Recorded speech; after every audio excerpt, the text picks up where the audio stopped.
everybody can be an investor. Many people, don't think that they're the next Warren Buffett, or they don't think they're very smart. So many people just don't think they can invest and really make a lot of money. But to be honest with you, something Warren Buffett said is, he said, investing is not a high IQ type of sport. He likes to talk about it as a sport. And really, it's about emotional intelligence, not really IQ intelligence when you're trying to make money investing. And so what you really have to do is just learn the fundamentals of investing. It's not very difficult. And a very easy way to invest without risking a lot of money, meaning like you put 100 and you might lose 90% of that. A good way to avoid that, is actually to invest in ETFs or different type of funds that are going to have many different companies in it, or many different commodities or whatever. And so if one goes bankrupt, you still have 50 of them that maybe did okay, and so they're going to bounce out. And after years and years and years of just leaving your money in there, those companies are going to slowly grow. And guess what those companies do? They give you a dividend, meaning they make a few $1 million a year. They're going to give you a small portion based on how many stocks you own. So say you own one stock worth $100, you're going to get $3 every single year, and it's going to be sent to you, your check. But if you own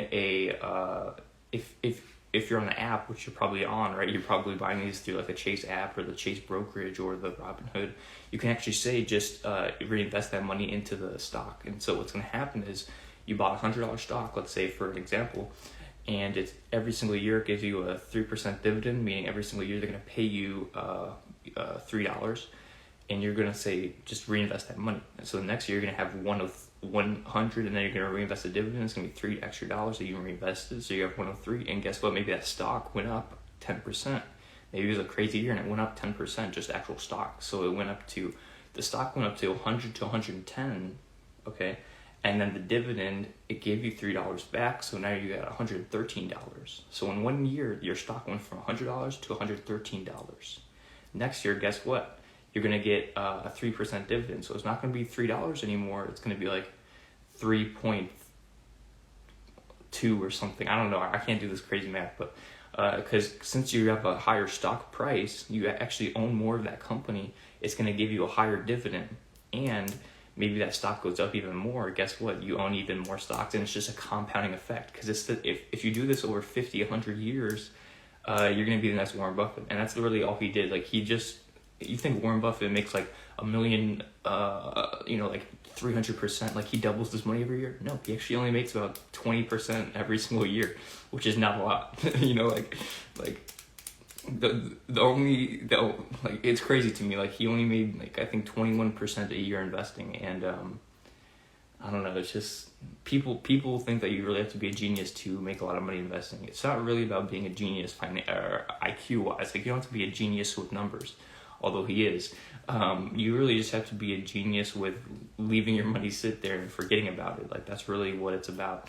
Like just being able to sit there and watch your money grow over decades. And that's really what makes a lot of money investing, at least. In business, you have to be hustling, bustling.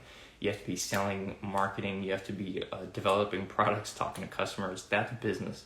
If you're putting your money in investing, just leave it in a fund. Forget about it for 50 years, and it's going to turn into millions. That's really that simple. And of course, many people are going to be saying, well, I don't have any money. No problemo. You don't need a lot of money, okay? You just start investing a small portion of your paycheck or your income. Like literally, if you make, let's say an average person makes $2,000 a month, $3,000 a month. Okay, take $100 a month, $100, and invest it. You think it's nothing? You're like, I can go out to eat and get like 100 McChickens with that. No, okay, don't buy 100 McChickens, especially when you're young. Okay, especially when you're young, because when you're young, that money has so much time to grow. There's so much time to grow. Or just start your own business and make it grow yourself, or you can invest it. But don't just blow that money when you're young, okay? Don't blow the money. Invest it into some ETF or something. Invest it into the S&P 500. Invest it in a stock that's not going to go to zero. Don't invest in Bitcoin. If you want to risk it, go for it. But if you're young and you want to invest in some stocks, man, I'm telling you, invest in some ETFs, Vanguard ETFs. These ETFs are going to be going up no matter what. They might go down a few years because of the crash, but they're over decades, they're going to go up. Okay, you just have to be patient. Your time is limited, so don't waste it living someone else's life. Don't be trapped by dogma, which is living with the results of other people's thinking. Don't let the noise of others' opinions drown out your own inner voice. And most important, have the courage to follow your heart and intuition. They somehow already know what you truly want to become. Everything else is secondary.